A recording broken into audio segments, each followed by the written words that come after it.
सबसे पहले हम जिक्र कर रहे थे एक देश एक चुनाव को लेकर आज लोकसभा में जो बिल पेश किया गया वो जेपीसी को दे दिया गया, लेकिन इस पूरे बिल के क्या कुछ बड़े प्रावधान हैं, किस प्रकार की व्यवस्थाएं हैं, क्या कुछ बड़े तथ्य हैं, आइए आपको सिलसिलेवार तरीके से जल्दी से समझाने की कोशिश करते हैं क्यों विपक्ष इस पर विरोध कर रहा है तो सरकार इसको आगे बढ़ाने की बात करे। एक देश एक चुनाव की अगर बात की जाए तो एक साथ कब कब चुनाव हुए तो 1951 में, उसके अलावा 1957 में, 1962 में, 1967 में, ये 4 ऐसे मौके थे जब एक साथ देश में चुनाव हुए थे। ये व्यवस्था कोई नई नहीं है, आजादी के बाद से 4 जो आम चुनाव थे वो एक साथ ही हुए थे, लोकसभा के भी और सभी राज्यों की विधानसभा के। तो ये अपने आप में बताने के लिए काफी है कि ये अपने आप में कोई नया प्रयोग नहीं है, देश ने इसी परिपाटी के साथ में शुरुआत की थी। इसी प्रकार से आजादी के बाद से अभी तक लोकसभा और विधानसभाओं के चुनाव को जोड़ लिया जाए तो 400 से ज्यादा बार लोकसभा और विधानसभाओं के चुनाव देश में हो चुके, यानी कि 400 से ज्यादा बार ऐसे मौके आए हैं आजादी के बाद से लेकर अब तक 75 वर्षों में जब देश में चुनाव हुए हैं या फिर किसी ना किसी राज्यों में विधानसभाओं में चुनाव होते रहे हैं। तो ये अपने आप कुछ तथ्य हैं। सितंबर 2023 में पूर्व राष्ट्रपति रामनाथ कोविंद की अध्यक्षता में उच्च स्तरीय समिति भारत सरकार ने बनाई थी ताकि एक देश एक चुनाव के बारे में वो गहन अध्ययन करके अपना सिफारिश दे सके। जल्दी से तथ्यों को समझाने की कोशिश करते हैं तो उसके आधार पर समिति को मिली थी लगभग 21,500 प्रतिक्रियाएं, उनमें से 80% लोगों ने इसका समर्थन किया था कि हां एक देश में एक चुनाव होना चाहिए, यानी कि 21,500 में 80% लोगों ने माना था। 2 चरणों में लागू करने की एक व्यवस्था का प्रस्ताव दिया गया था। रामनाथ कोविंद की जो समिति है उसने प्रस्ताव दिया था और किस प्रकार से 2 चरण में होगा। पहला चरण की अगर बात की जाए तो पहले चरण में लोकसभा और सभी राज्यों की विधानसभाओं का चुनाव एक साथ कराने का प्रस्ताव दिया गया। यह भी प्रस्ताव है जिस पे चर्चा होगी तो उसके बाद पारित होगा, लेकिन अभी फिलहाल यह प्रस्ताव है। तो पहला चरण है कि लोकसभा और सभी राज्यों की विधानसभाओं का चुनाव एक साथ हो। दूसरा चरण क्या होगा कि जब लोकसभा और विधानसभाओं का चुनाव जब हो जाएगा उसके 100 दिन के अंदर जितनी भी नगर पालिकाएं हैं और पंचायतें उनका चुनाव एक साथ हो, यानी 2 चरणों में पूरे देश में चुनाव संपन्न हो जाए। इस प्रकार का प्रस्ताव रामनाथ कोविंद की समिति के माध्यम से दिया गया है और यह अपने आप में एक देश एक चुनाव की दिशा में आगे बढ़ने का बड़ा प्रयास है। कुछ और तथ्यों को आपको बताते हैं और इस बात का जिक्र करते हैं कि अगर ये चुनाव होते हैं तो इसके फायदे क्या होंगे।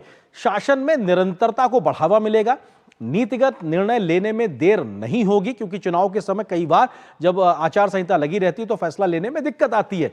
संसाधनों को बेहतर तरीके से इस्तेमाल हो सकता है, यानी कि आपके पास एक ही समय में आपने चुनाव कराया, बाकी पूरे अगले 5 वर्षों के लिए आपके पास बहुत समय होता संसाधनों को डाइवर्सिफाइड करने के लिए। क्षेत्रीय दलों की प्रासंगिकता बनी रहेगी, राजनीतिक अवसरों में वृद्धि होगी, शासन पर ध्यान देने का समय सरकारों को ज्यादा मिलेगा, वित्तीय बोझ में भी कमी आएगी, यानी कि पैसे की बचत होगी और यह पैसे की बचत देश हित में आम लोगों के लिए फायदा कराती हुई नजर आएगी। तो क्या कुछ फायदे हैं इसका हमने आपसे जिक्र किया। इसी प्रकार से लोकसभा और विधानसभाओं के चुनाव एक साथ कराने का प्रस्ताव एक तरीके से दिया गया है, तो यह भी अपने आप में महत्वपूर्ण है जिसका हम जिक्र कर रहे थे। क्या कुछ बदलेगा? संविधान में अनुच्छेद 82A में संशोधन करने का एक तरीके से प्रस्ताव है, क्योंकि क्या कुछ बदलने वाला जो प्रपोजल दिया गया उसका हम जिक्र कर रहे हैं। अनुच्छेद 82A में संशोधन से लोकसभा और विधानसभाओं के चुनाव एक साथ कराने का प्रावधान होगा जो कि अनुच्छेद 82A में परिवर्तन से होगा।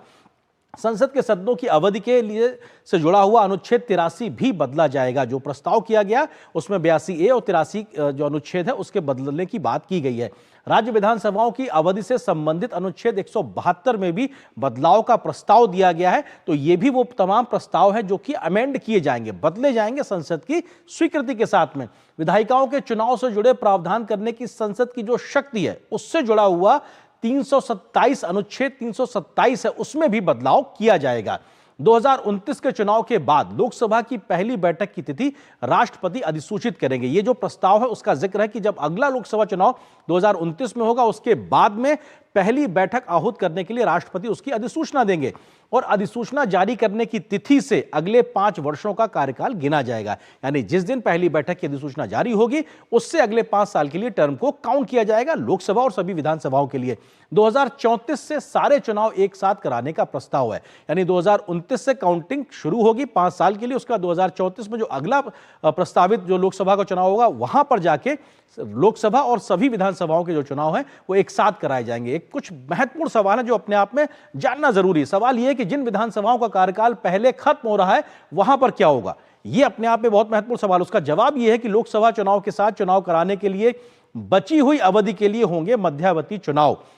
जहां पर कार्यकाल पहले खत्म हो रहा है वहां पर क्या होगा, उसके लिहाज से बची हुई अवधि के लिए मध्यावधि चुनाव कराने का प्रावधान किया गया, यह प्रस्ताव दिया गया। दूसरा सवाल है, जिन विधानसभाओं का कार्यकाल 2034 के बाद खत्म हो रहा है, वहां पर क्या होगा? वहां के लिए जो प्रस्ताव है वो ये, उन विधानसभाओं का कार्यकाल कम करके 2034 में एक साथ चुनाव कराया जाएगा लोकसभा के साथ में। तो ये अपने आप में दो महत्वपूर्ण सवाल है कि भाई कि क्यों आखिर पहले या बाद में कराने की स्थिति होगी तो वहां पे क्या किया जाएगा।